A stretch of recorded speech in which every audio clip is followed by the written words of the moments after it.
Hello बच्चों, let's read the question. Give the significance of ureotelism over ammonotelism. Question में बोला जा रहा है कि हमें यहाँ पे सिग्निफिकेंस बताने हैं यूरियोटैलिज्म के अमोनोटैलिज्म के ऊपर, कि यूरियोटैलिज्म किस तरीके से ज्यादा सही है अमोनोटैलिज्म के कंपैरिजन में। हमें यहाँ पे उसके रीजन देने हैं। तो क्वेश्चन का पहले हम यहाँ पे देखेंगे की कंसेप्ट। की कंसेप्ट है यहाँ पे क्वेश्चन का यूरियोटैलिज्म यूरियोटैलिज्म and अमोनोटैलिज्म। अमोनोटैलिज्म, इन दोनों का हमें मतलब पता होना चाहिए। तो अगर यूरियोटैलिज्म को देखें हम, यूरियोटैलिज्म में यहाँ पे जो नाइट्रोजन वेस्ट होता है वो होता है यूरिया के फॉर्म में, और अमोनोटैलिज्म में नाइट्रोजन वेस्ट होता है अमोनिया के फॉर्म में। अमोनिया के फॉर्म में होता है। तो अलग अलग ऑर्गेनिज्म अपने हिसाब से जिस तरीके से उनकी बॉडी एडप्ट कर चुकी है उस तरीके से वो अपना एक्सक्रीशन की प्रोसेस करते हैं। तो अगर हम बात करें यूरियोटैलिज्म की, यहाँ पे हम यूरियोटैलिज्म में क्या होता है, यहाँ पे वेस्ट प्रोडक्ट यूरिया के फॉर्म में हमें देखा, यहाँ पे अमोनिया के फॉर्म में है।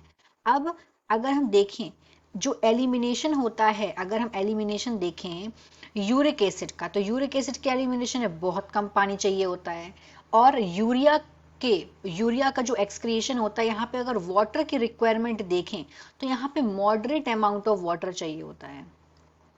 मॉडरेट अमाउंट ऑफ वाटर यहाँ पे चाहिए होता है, मतलब बहुत ज्यादा नहीं, यहाँ पे मॉडरेट अमाउंट ऑफ वाटर चाहिए होता है। लेकिन हम अमाउंट ऑफ वाटर, तो वहीं अगर हम देखें अमोनोटैलिज्म में, तो यहाँ पे जो पानी है वो ज्यादा चाहिए होता है। रिक्वायर एक्सेस वाटर, यहाँ पे ज्यादा पानी की जरूरत होती है अमोनोटैलिज्म में। और यूरियोटैलिज्म में जो यूरिया होता है, जो एक्सक्रीटरी प्रोडक्ट है, जो एक्सक्रीटरी प्रोडक्ट यहाँ पे जो है यूरिया, ये क्या होता है, अगर इसकी हम टॉक्सिसिटी की बात करें तो ये लेस टॉक्सिक होता है। अगर हम इसकी अमोनिया से कंपेयर करें तो इट इज लेस टॉक्सिक। और जो अमोनिया होता है ये हाईली टॉक्सिक होता है, इट इज हाईली टॉक्सिक। अब हम इसकी अगर सॉल्युबिलिटी भी देखें वाटर में सॉल्युबिलिटी, तो जो यूरिया है, यूरिया वाटर में क्या होता है, ये कम सॉल्युबल होता है, मॉडरेट सॉल्युबल होता है वाटर में, मॉडरेट सॉल्युबल इन वाटर। तो वहीं अगर हम अमोनिया का देखें कि अमोनिया वाटर में कितना सॉल्युबल होता है, तो जो अमोनिया है ये वाटर में हाईली सॉल्युबल होता है, it is highly soluble in water.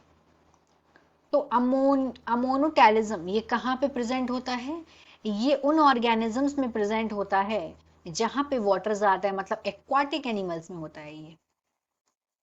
Aquatic animals में जहां पे पानी पर्याप्त मात्रा में हो, ज्यादा पानी हो, एक्सेस वाटर। और यूरिया की अगर बात करें, यूरियोटैलिज्म कहाँ होता है, तो ये होता है, हम बात कर सकते हैं मैमल्स की।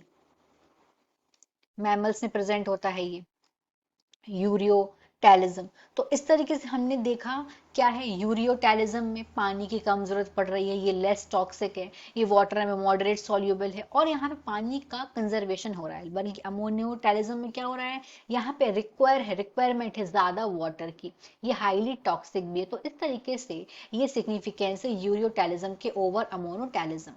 Hope you understood it well. Best of luck.